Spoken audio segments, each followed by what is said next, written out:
کا دوسرا عظیم معجزہ ہے۔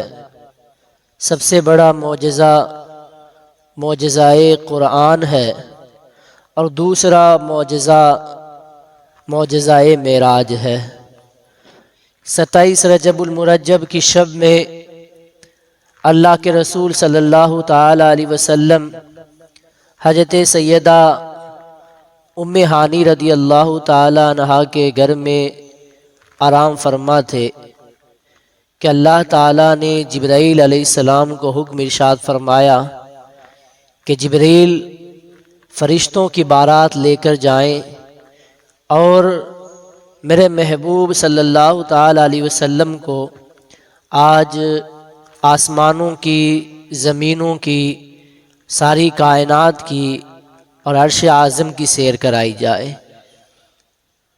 یہ بات آپ یاد رکھیں کہ اللہ کے رسول صلی اللہ تعالی علیہ وسلم کے علاوہ مخلوق میں کسی نے بھی بیداری کے عالم میں اللہ تعالیٰ کا دیدار نہیں کیا ہے۔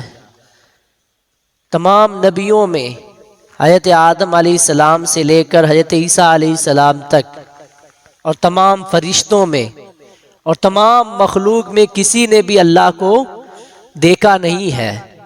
ہاں، خواب میں دیکھنا اور بات ہے، بہت سارے بزرگان دین نے خواب میں دیکھا ہے۔ ہمارے امام اعظم ابو حنیفہ رضی اللہ تعالیٰ عنہ نے 100 مرتبہ خواب میں اللہ تعالیٰ کا دیدار فرمایا۔ تو خواب میں دیدار فرمانا یہ تو کوئی بھی اللہ کا نیک بندہ، کوئی ولی، کسی بزرگ کو بھی اللہ تعالیٰ یہ شرف عطا فرما سکتا ہے، لیکن بیداری کے عالم میں جاگتے ہوئے اپنے ماتے کی نگاہوں سے اللہ تعالیٰ کا دیدار کرنا یہ صرف حضور صلی اللہ علیہ وسلم کے ساتھ خاص ہے۔ ہر نبی نے اللہ تعالیٰ کے پیغام کو، اللہ تعالیٰ کے فرامین کو اور اللہ تعالیٰ کی طرف لوگوں کو بلایا، صراط مستقیم پر چلایا اور اللہ کی باتیں لوگوں تک پہنچائی، لیکن انہوں نے اللہ کو دیکھا نہیں ہے۔ یہاں تک کہ حضرت موسیٰ علیہ السلام جو اللہ کے ایک اولو العزم پیغمبر ہیں، رسول ہیں، اور اللہ تعالیٰ نے ان پر توریت نازل فرمائی، اور انبیاء کرام میں، رسولان اعظام میں ایک جلیل القدر شان کے مالک ہیں۔ حضرت موسیٰ علیہ السلام نے اللہ کی بارگاہ میں بار بار عرض کی، اے مولا، میں تیرا دیدار کرنا چاہتا ہوں، تجھے دیکھنا چاہتا ہوں۔ رب تعالیٰ کی جانب سے جواب آتا، لن ترانی، اے موسیٰ تم مجھے نہیں دیکھ سکتے۔ لیکن حضرت موسیٰ علیہ السلام کا جب شوق بڑھا اور بار بار شوق بڑھا، بار بار اصرار ہوا، تو اللہ تعالیٰ نے فرمایا، اے موسیٰ، کوہ طور پر میں اپنی ایک تجلی ڈالوں گا، اس تجلی کو تم دیکھ لینا۔ حضرت موسیٰ علیہ السلام کوہ طور پر تشریف لے گئے، اللہ تعالیٰ کے جلووں کی ایک تجلی کو دیکھا، اس تجلی کی تاب نہ لا سکے۔ یہ پورا واقعہ قرآن پاک میں موجود ہے، 9ویں پارے کے اندر اللہ تعالیٰ نے یہ پورا واقعہ بیان فرمایا۔ فخر موسیٰ صعقا، کہ جس تجلی کو دیکھ کر حضرت موسیٰ علیہ السلام بے ہوش ہو گئے۔ اللہ تعالیٰ کی تجلی کے ایک حصے کو دیکھنے کی تاب نہ لا سکے حضرت موسیٰ علیہ السلام، لیکن یہ حضور صلی اللہ علیہ وسلم کا شرف ہے، یہ حضور صلی اللہ علیہ وسلم کا خاصہ ہے کہ اللہ کے نبی صلی اللہ تعالی علیہ وسلم آرام فرما رہے ہیں اور اللہ تعالیٰ نے حضور کو اپنے دیدار کے لیے عرش اعظم پر بلا لیا۔ اعلیٰ حضرت اسی کو فرما رہے ہیں کہ کس کو دیکھا یہ موسیٰ سے پوچھے کوئی، کس کو دیکھا یہ موسیٰ سے پوچھے کوئی، آنکھ والوں کی ہمت پہ لاکھوں سلام، کہیں تو وہ جوش لن ترانی۔ اعلیٰ فرماتے تبارک اللہ، شان تیری، تجھی کو زیبا ہے بے نیازی، کہیں تو وہ جوش لن ترانی، کہیں تقاضے وصال کے دے۔ یا اللہ تعالیٰ نے خود تقاضا فرمایا کہ میرے حبیب کو مجھ سے ملنے کے لیے عرش اعظم پر بلایا جائے، لامکاں پر بلایا جائے، فرشتوں کی بارات کے ساتھ بلایا جائے، اور وہاں موسیٰ علیہ السلام بار بار اصرار کر رہے ہیں، بار بار تمنا کر رہے ہیں، لیکن موسیٰ علیہ السلام کو دیدار نہیں ہوا۔ یہ ہمارے آقا صلی اللہ تعالی علیہ وسلم کی خصوصیت ہے۔ اور حضرت موسیٰ علیہ السلام کو اللہ نے ایک شرف عطا فرمایا تھا کہ وہ اللہ تعالیٰ سے ڈائریکٹ باتیں کرتے تھے، ڈائریکٹ اللہ تعالیٰ سے کلام فرمایا کرتے تھے، اسی لیے تو انہیں کلیم اللہ کہا جاتا ہے۔ کلیم اللہ یعنی اللہ سے باتیں کرنے والے۔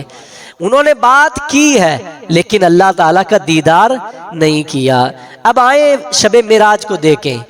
جب اللہ کے رسول صلی اللہ علیہ وسلم معراج پر تشریف لے گئے تو معراج پر اللہ تعالیٰ نے حضور صلی اللہ تعالیٰ علیہ وسلم کی امت کو ایک تحفہ عطا فرمایا تھا۔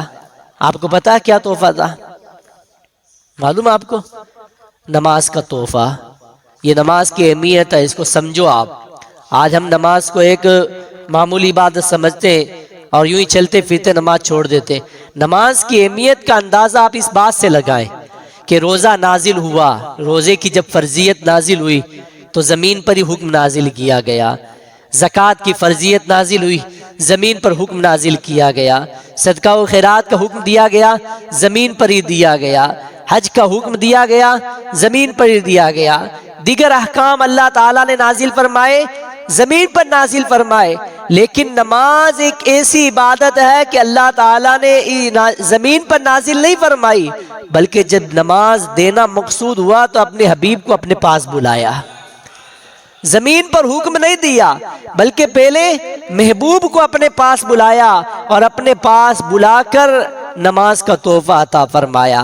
اس سے آپ نماز کی اہمیت سمجھیں کہ نماز کتنی اہم عبادت ہے، افضل العبادات ہے۔ اللہ تعالیٰ چاہتا تو زمین پر بھی حکم ارشاد فرما سکتا تھا، نماز کے احکام زمین پر بھی نازل فرما سکتا تھا، لیکن اس سے نماز کی اہمیت کو ظاہر کرنا مقصود تھا کہ حبیب کو اپنے پاس بلا کر نماز کا تحفہ عطا فرمایا۔ اور پھر دوسری بات یہ کہ جب نماز کا تحفہ دیا گیا تو کتنی تعداد تھی نماز کی معلوم آپ کو؟ 50 وقت کی نماز دی گئی تھی، 50 وقت کی نماز دی گئی۔ اور حضور صلی اللہ تعالی علیہ وسلم اس تحفے کو لے کر واپس تشریف لائے۔ بیچ میں حضرت موسیٰ علیہ السلام سے ملاقات ہوئی۔ اب کئی لوگ کہیں گے کہ موسیٰ علیہ السلام سے ملاقات کیسے ہوئی؟ موسیٰ علیہ السلام تو پہلے ہی وصال فرما چکے تھے، پھر موسیٰ علیہ السلام سے ملاقات کیسے ہوئی؟ یہ صحیح حدیث پاک ہے کہ اللہ کے رسول صلی اللہ تعالی علیہ وسلم کی راستے میں آسمان پر حضرت موسیٰ علیہ السلام سے ملاقات ہوئی۔ موسیٰ علیہ السلام نے عرض کیا رسول اللہ، اللہ تعالیٰ نے آپ کی امت کو کیا تحفہ دیا؟ سرکار علیہ السلام نے ارشاد فرمایا کہ اللہ نے میری امت کے لیے 50 وقت کی نماز کا تحفہ دیا ہے، 50 وقت کی۔ تو موسیٰ علیہ السلام نے عرض کی حضور میری یہ تمنا ہے، میری عرض ہے کہ آپ واپس جائیں اور آپ کی امت 50 وقت کی نماز نہیں پڑھ پائے گی، آپ کچھ کم کرا کے آئیں۔ حضور صلی اللہ علیہ وسلم واپس تشریف لے گئے، 5 کم ہوئی واپس آئے، پھر 5 کم ہوئی پھر واپس گئے، پھر واپس گئے، اسی طرح 9 مرتبہ آنا جانا ہوا۔ 45 نمازیں معاف کروا لی، 5 باقی رہ گئی۔ کتنی؟ 5 باقی رہ گئی۔ لیکن اللہ کا کرم دیکھیں اور اس امت پر اللہ تعالیٰ کا خصوصی فضل دیکھیں۔ اللہ تعالیٰ نے فرمایا ہے محبوب تیری امت اور میرے بندے نمازیں 5 ادا کریں گے، میں ان کو ثواب 50 کا ادا فرماؤں گا۔ ثواب میں کوئی کمی نہیں ہوئی ہے، یہ مت سمجھ لینا کہ ثواب بھی کم ہو گیا ہے، ثواب وہی 50 والا ہے۔ آج ایک مسلمان 5 وقت کی نماز ادا کرتا ہے تو اس کو ثواب کتنا دیا جاتا ہے؟ 50 نمازوں کا ثواب دیا جاتا ہے۔ اس امت پر اور مہربانی کیا ہوگی، اور کرم کتنا ہوگا، اور احسان کتنا ہوگا۔ اس احسان کی کوئی حد نہیں ہے، اس کرم کی کوئی حد نہیں ہے۔ اور پھر اس میں ایک نکتہ اور حکمت کی بات، موسیٰ علیہ السلام نے بار بار عرض کیوں کیا جانے کے لیے؟ پھر حضور واپس تشریف لائے، پھر موسیٰ علیہ السلام نے عرض کی واپس تشریف لے جائیں، کیونکہ موسیٰ علیہ السلام نے تمنا کی تھی اللہ تعالیٰ کا دیدار کرنے کی۔ موسیٰ علیہ السلام کو اللہ کا دیدار نہیں ہوا۔ اب موسیٰ علیہ السلام کو ایک موقع ملا، یہ سنہرا موقع کہ میں اللہ تعالیٰ کو دیکھ تو نہیں سکتا لیکن ان آنکھوں کو بار بار دیکھوں جو بار بار اللہ تعالیٰ کو دیکھ کر آ رہے ہیں۔ حضور صلی اللہ علیہ وسلم بار بار اللہ کو دیکھ کر آ رہے ہیں، اللہ کا دیدار کر کے آ رہے ہیں۔ تو میں ان آنکھوں کو بار بار دیکھ لوں جو بار بار اللہ تعالیٰ کا دیدار کر کے آ رہی ہیں۔ یہ حکمت تھی کہ موسیٰ علیہ السلام بار بار حضور صلی اللہ علیہ وسلم سے عرض کر رہے تھے کہ یا رسول اللہ واپس تشریف لے جائیں، واپس آئے، واپس تشریف لے جائیں، تاکہ جو دیدار کی کشش حضور صلی اللہ علیہ وسلم کی آنکھوں میں ہے، موسیٰ علیہ السلام بار بار اس کا دیدار کریں، بار بار اس کی زیارت کریں۔ اور یہاں پر موسیٰ علیہ السلام کیسے حضور صلی اللہ علیہ وسلم سے ملے، اور یہ صحیح حدیث پاک ہے۔ اس حدیث پاک سے آپ یہ اندازہ لگائیں کہ ہمارا عقیدہ اہل سنت ظاہر ہوتا ہے کہ موسیٰ علیہ السلام اگرچہ وصال فرما چکے تھے، لیکن جو نبی ہوتا ہے وہ مرتا نہیں ہے، وہ زندہ رہتا ہے۔ نبی زندہ رہتا ہے، زندہ ہے تبھی تو عرض کر رہے ہیں، زندہ ہے تبھی تو بات کر رہے ہیں، زندہ ہے تبھی تو زیارت کر رہے ہیں۔ ایک تو یہاں پر زندہ، اور جب میرے آقا صلی اللہ علیہ وسلم معراج پر تشریف لے گئے مسجد اقصیٰ میں، تمام نبیوں کو حضور صلی اللہ تعالی علیہ وسلم نے نماز پڑھائی تھی۔ حضور امام تھے اور تمام نبی مقتدی تھے۔ اب نماز کون پڑھتا ہے؟ مردہ پڑھتا ہے کہ زندہ پڑھتا ہے؟ جو زندہ ہوتا ہے وہی نماز پڑھتا ہے۔ اب تمام نبیوں نے حضور کی اقتداء میں نماز ادا کی۔ اس سے یہ پتا چلا کہ نبی اگرچہ بظاہر ہماری آنکھوں سے اوجھل ہو جاتے ہیں، اگرچہ وہ بظاہر دنیا سے چلے جاتے ہیں، لیکن وہ زندہ رہتے ہیں، زندہ تھے، اسی لیے تو انہوں نے حضور صلی اللہ علیہ وسلم کے پیچھے اقتداء کی ہے۔ امام اہل سنت فرماتے ہیں انبیاء کو بھی اجل آنی ہے مگر ایسی کہ فقط آنی ہے۔ انبیاء کو بھی موت آتی ہے۔ اللہ تعالیٰ نے فرمایا کل نفس ذائقۃ الموت، ہر نفس کو موت کا مزہ چکھنا ہے، موت سب کو آنی ہے۔ تو نبیوں کو بھی ایک آن کے لیے، ایک لمحے کے لیے موت آتی ہے، لیکن موت آئی اور پھر واپس وہ ہمیشہ ہمیشہ کے لیے زندہ کر دیے جاتے ہیں، ہمیشہ ہمیشہ کے لیے۔ اعلیٰ فرماتے ہیں مگر ایسی کہ فقط آنی ہے، یعنی ایک آن کے لیے انہیں موت آتی ہے، لیکن اس کے بعد پھر ہمیشہ انہیں واپس وہی زندگی لوٹا دی جاتی ہے۔ اور پھر اعلیٰ فرماتے ہیں تو زندہ ہے واللہ، تو زندہ ہے واللہ، میرے چشم عالم سے چھپ جانے والے۔ تو یہاں سے عقیدہ اہل سنت بھی واضح ہوا کہ نہیں ہوا؟ یہ ہمارا عقیدہ صحیح ہے کہ نہیں ہے؟ آج جو لوگ کہتے ہیں نبی مر کے مٹی میں مل گئے، معاذ اللہ، جو نبی ہے وہ تو مر گیا، مٹی میں مل گیا، اب نبی کو یا رسول اللہ کہہ کے نہیں پکارنا چاہیے، یا نبی نہیں کہنا چاہیے، وہ سن نہیں سکتے، دور سے سن نہیں سکتے، قریب سے سن سکتے۔ یہ قریب اور دور کی حدیں سب انہوں نے اپنی طرف سے بنائی ہے، لیکن اعلیٰ حضرت نے جو ہمیں ایک نظریہ دیا ہے اس نظریے پہ ہمیں عمل کرنا ہے۔ دور و نزدیک کے سننے والے وہ کان لالے کرامت پہ لاکھوں سلام۔ جس طرح حضور مدینے سے سنتے ہیں اسی طرح حضور ممبئی سے بھی سنتے ہیں، یہ ہمارا عقیدہ ہے۔ جس طرح حضور ہندوستان سے سنتے ہیں اسی طرح حضور پوری دنیا کے کسی بھی کونے میں رہنے والا عاشق رسول جب حضور کی بارگاہ میں سلام پڑھے گا، حضور کو پکارے گا، تو حضور اس کی فریاد کو پہنچتے ہیں۔ اور یہ پہلے میں نے آپ کو بتایا ہے کہ جو لوگ یہ کہتے ہیں کہ وہ فریاد کو پہنچتے نہیں ہیں، ان لوگوں نے ایک جو ہے یہاں پر غلطی کی ہے۔ غلطی یہ کہ وہ دل سے نہیں پکارتے ہیں۔ اگر دل سے آج بھی کوئی بندہ پکارے تو حضور مدینے میں گنبد خضرا میں آرام فرماتے ہوئے اس کی فریاد کو پہنچ جاتے ہیں، اس کی فریاد کو پہنچتے ہیں، لیکن دل سے پکارنے والا ہونا چاہیے۔ اعلیٰ فرماتے واللہ، وہ سن لیں گے، فریاد کو پہنچیں گے۔ واللہ یعنی اللہ کی قسم، اللہ کی قسم کہا کر اعلیٰ فرماتے واللہ، وہ سن لیں گے، فریاد کو پہنچیں گے۔ اتنا بھی تو ہو کوئی جو آہ کرے دل سے، تم دل سے آہ کر کے دیکھو، جب تم دل سے پکارو گے تو حضور تمہاری فریاد کو پہنچیں گے، تمہاری مدد کو پہنچیں گے اور تمہاری مشکلات کو دور فرمائیں گے۔ اور یہ تو اللہ کے نبی ہیں جن کی شان وراء الورا ہے، نبیوں کے سردار ہیں، نبیوں کے سلطان ہیں۔ تم سرکار علیہ الصلوۃ والسلام پر جو اعتراض کرتے ہو، اس اعتراض کا جواب تو ہم قرآن و حدیث سے دیتے ہیں، لیکن تم پہلے ہمیں سرکار غوث پاک کا ہی جواب دے دو۔ غوث پاک فرماتے ہیں میرا اگر مرید مشرق میں ہے اور میں مغرب میں ہوں، یعنی میں ویسٹ میں ہوں، میرا مرید ایسٹ میں ہے، اور اگر وہاں سے وہ مجھے مدد کے لیے پکارے تو غوث پاک فرماتے ہیں میں اس کی مدد کو پہنچ جاتا ہوں۔ جب غوث پاک کی یہ شان ہے تو حضور کی کیا شان ہوگی؟ جب ان کے گدا بھر دیتے ہیں شاہان زمانہ کی جولی، اس پار کا جب یہ عالم ہے سرکار کا عالم کیا ہوگا؟ تو یہ معراج شریف کا سب سے اہم جو پیغام اور میسیج ہے وہ یہی ہے کہ ہمیں نماز کی پابندی کرنی ہے، نماز کی پابندی کرنی ہے، نماز کی اہمیت کو سمجھنا ہے، نماز کو سمجھنا ہے۔ نماز ایسی عبادت ہے کہ اللہ تعالیٰ نے معراج پر اپنے حبیب صلی اللہ علیہ وسلم کو اپنے پاس بلا کر اور امت کو یہ نماز کا عظیم تحفہ دیا۔ تو اسے چلتے پھرتے یوں ہی ہمیں قضا نہیں کرنا چاہیے، بلکہ ہر حال میں ہمیں نماز کی پابندی کرنی ہے، نماز کا خیال کرنا ہے۔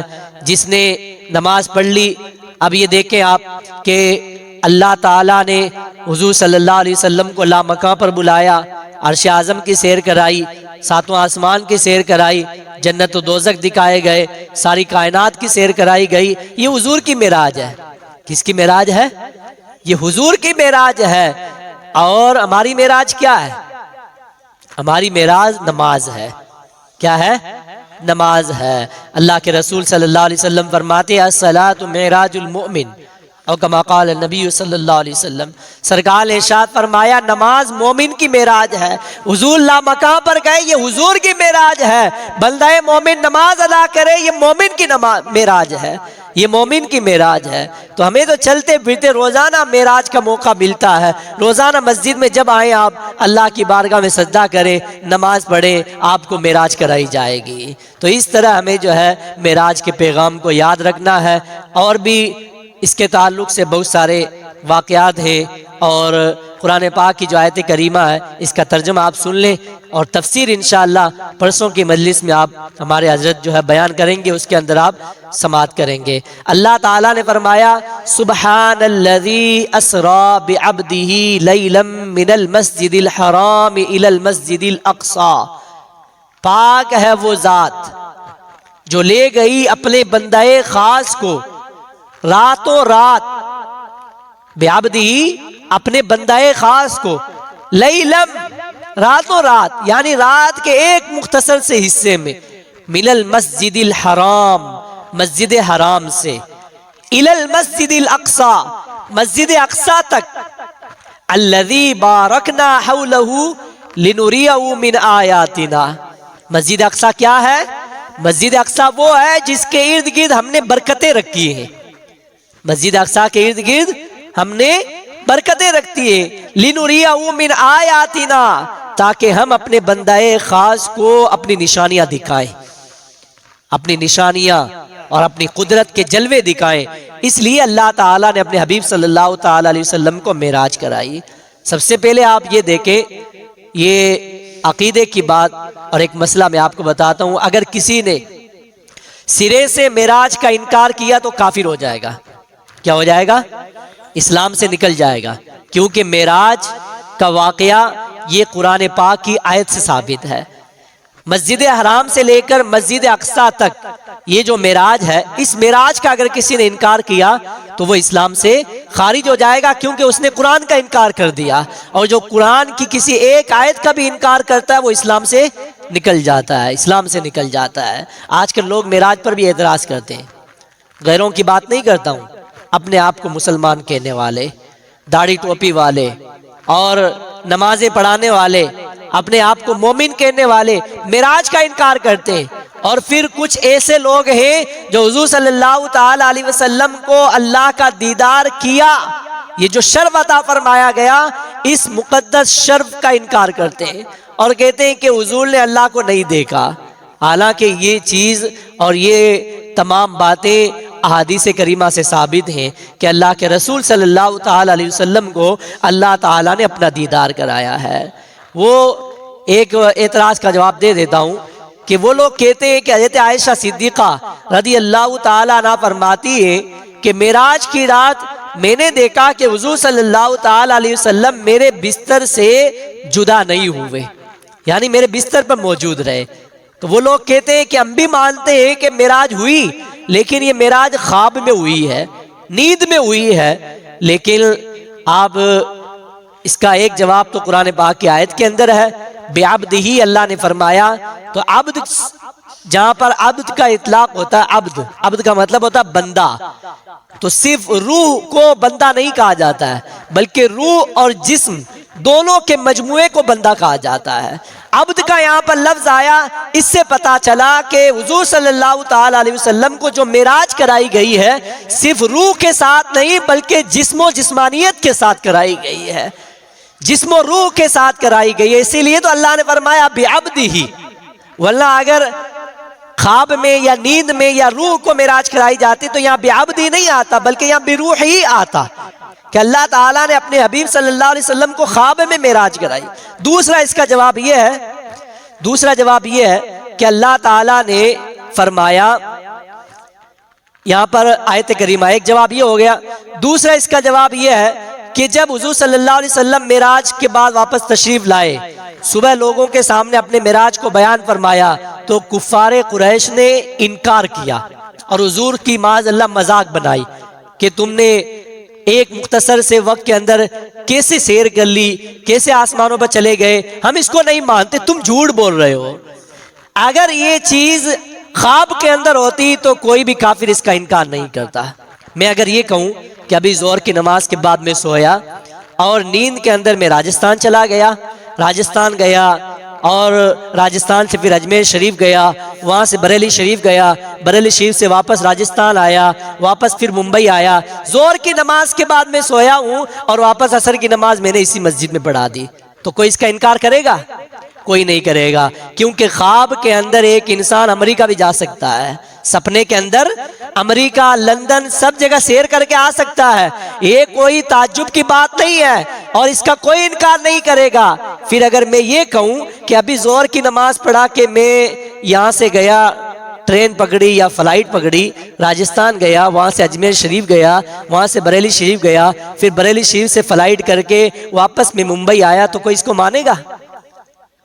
2-2.5 گھنٹے کے اندر یہاں سے راجستھان چلے جانا، وہاں سے اگرچہ کتنی ٹیکنالوجی آپ استعمال کر لو، فلائٹ ہو، راکٹ ہو، کچھ بھی استعمال کر لو، لیکن 2-2.5 گھنٹے کے اندر آپ یہاں سے راجستھان، وہاں سے یو پی، وہاں سے جو ہے آگے اور سفر کر کے واپس 2 گھنٹے کے اندر ممبئی کسی حالت میں نہیں آ سکتے۔ تو لوگ اس کا انکار کریں گے کہ کیوں جھوٹ بول رہے ہو، ابھی تو آپ ظہر میں ادھر ہی تھے اور واپس عصر میں آ بھی گئے۔ یہ بات ہماری ذہن میں ماننے میں نہیں آتی ہے، ہماری عقل اس کو تسلیم نہیں کرتی ہے۔ تو کفار قریش نے اس معراج کا انکار کیا، اس سے یہ پتا چلا کہ حضور صلی اللہ تعالی علیہ وسلم نے اپنا خواب بیان نہیں کیا تھا بلکہ حضور نے حقیقت میں جسم و جسمانیت کے ساتھ معراج کو بیان فرمایا تھا، اس لیے تو ان لوگوں نے اس کا انکار کیا تھا، ورنہ خواب حضور بیان کرتے تو کوئی بھی اس کا انکار نہیں کرتا۔ اور ابو جہل تو دوڑ کے حضرت ابو صدیق کے پاس گیا تھا، کہا ابو بکر صدیق کو آج ہم اپنے فیور میں کر لیں گے، اور محمد کا جھوٹ آج پکڑا گیا معاذ اللہ،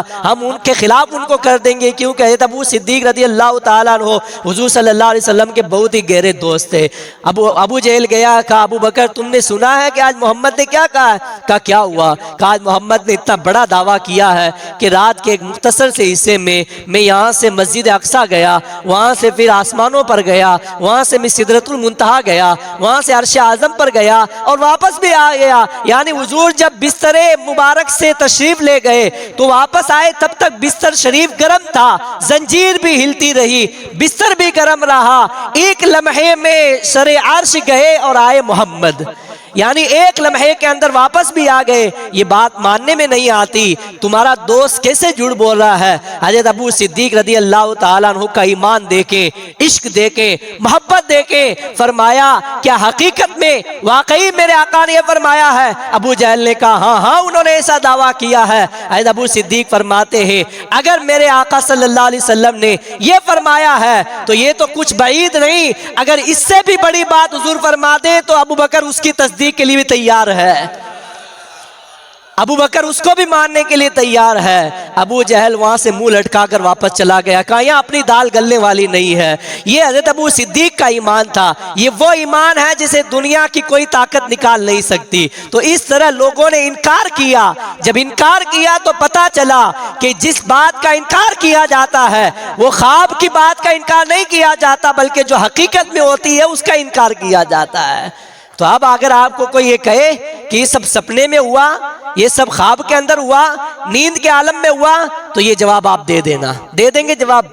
تو اس طرح لوگوں کو جواب دینا۔ ابھی چند دن کل یا پرسوں آپ کے واٹس ایپ پر میسج آ جائے گا، وہابی دیوبندی تیار رہتے ہیں کہ جب شب معراج منائی جائے گی ہم حضور کے خلاف معاذ اللہ حضور صلی اللہ تعالی علیہ وسلم کی مقدس ذات کے اندر عیب تلاش کرنا شروع کر دیتے ہیں۔ اب کہتے ہیں معراج کی رات جب تم لوگ عبادت کرتے ہو، یہ عبادت کرنا جائز نہیں ہے۔ عبادت ہم حضور کی نہیں کرتے ہیں، عبادت کس کی کرتے ہیں؟ اللہ کی کرتے ہیں۔ لیکن ان لوگوں کو عبادت کرنے میں بھی اعتراض ہے، عبادت سے بھی ان کو تکلیف ہوتی ہے۔ حضرت شیخ محقق شیخ عبدالحق محدث دہلوی رحمۃ اللہ علیہ فرماتے ہیں شب معراج یعنی رجب کی 27ویں رات ایسی مبارک رات ہے کہ جو بندہ مومن اس رات مسجد میں آ کر اللہ کی عبادت کرتا ہے، اللہ تعالیٰ اس کو 100 سال عبادت کرنے کا ثواب عطا فرماتا ہے۔ کتنا؟ 100 سال عبادت کرنے کا ثواب دیا جاتا ہے۔ یہ اس امت پر فضل ہے اللہ کا، ذالک فضل اللہ یؤتی من یشاء، یہ اللہ کا فضل ہے، وہ جسے چاہتا عطا فرماتا ہے۔ اس امت کو بڑی بڑی راتیں دی گئیں، کبھی شب معراج ہے، کبھی شب برات ہے، کبھی شب قدر ہے، کبھی شب ولادت ہے، کبھی شب عید ہے، کبھی شب عید الاضحیٰ ہے۔ اس طرح سے بڑی بڑی راتیں دی گئیں کہ اس ایک رات میں کوئی بندہ اللہ کی عبادت کرے گا اللہ تعالیٰ اس کو 1000 مہینوں کی عبادت کا ثواب عطا فرمائے گا۔